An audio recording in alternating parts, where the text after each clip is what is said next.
Hey guys, welcome to another video here on Food Chain TV. A pressure cooker is one of the most effective and time-saving cooking tools.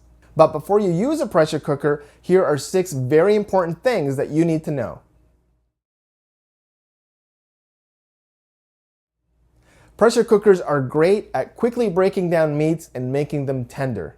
But if some of the meat is still frozen, you run the risk of uneven cooking, where some of the meat will fully cook and some of the meat will be undercooked. And that defeats the whole purpose of pressure cooking. Always ensure your ingredients are thought out completely before putting them in a pressure cooker.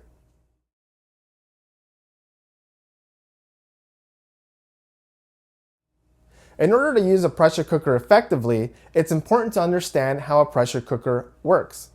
A pressure cooker uses pressure to heat water above the boiling temperature. This water becomes superheated. And therefore, any food inside of this superheated water cooks very quickly. In fact, it cooks much quicker than just boiling it in regular water. So we fill a pressure cooker only halfway up with liquid, and then the other half of the pressure cooker is empty. This empty area of the pressure cooker is where pressure builds up, and this pressure pushing down on the water makes the water actually boil hotter. And this is what cooks the food so quickly. Pressure cookers are built to only reach a certain level of pressure. To keep this pressure even, a little bit of steam is allowed to escape through the pressure valve. You can actually see the steam come out of the pressure valve. And this is why a lot of people think that a pressure cooker works with steam. But actually, it works with pressure. The steam is just a byproduct of the pressure cooking process. It's the superheated water that actually cooks the food.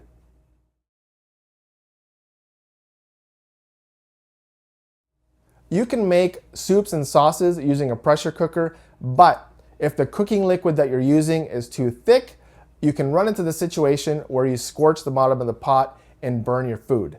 This happens especially if you're using thick tomato sauces or gravies. To use your pressure cooker properly, you're going to want to use water or thin liquids like chicken stock or beef stock. You can definitely make soups or sauces using a pressure cooker, but that's done after the cooking process is complete. Then you can turn that liquid into a soup or a sauce, and I'll cover that in another video. But just remember that thick liquids will burn in a pressure cooker.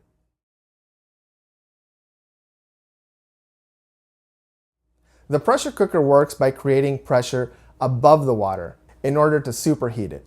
So you need enough room in the pot to create that pressure. If you put too much liquid in the pot, you may not be able to create enough pressure in the pot, and you may even get to where the pot starts spraying hot liquid all over the place, and that's when pressure cooking can become dangerous. So that's why you only fill your pressure cooker halfway up with liquid and leave the other half empty.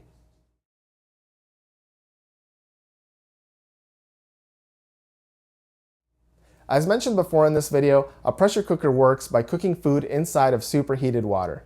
But if your food is not inside of this water, it's not going to cook very well. For example, if you have a big piece of meat and part of it is in the water and the other part is sticking out, the part that's sticking out of the water may not cook evenly, and the part inside the water will cook fully, so then you'll have an unevenly cooked piece of meat.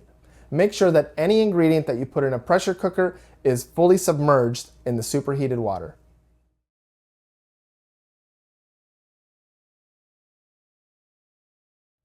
If you don't use enough water or liquid inside of a pressure cooker, you will likely burn the bottom of the food, or if you're using an electric pressure cooker, you'll probably get an error message.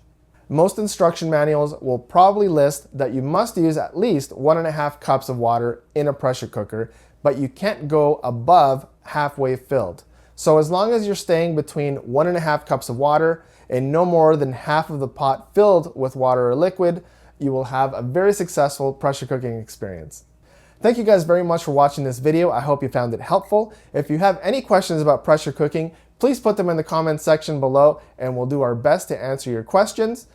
My next goal is to hit 1 million subscribers, so that's where you come into play. You can help me by subscribing, hitting that bell icon, and sharing this video with somebody else who you think might like the content that we provide. Thank you guys very much for your support and for watching my channel.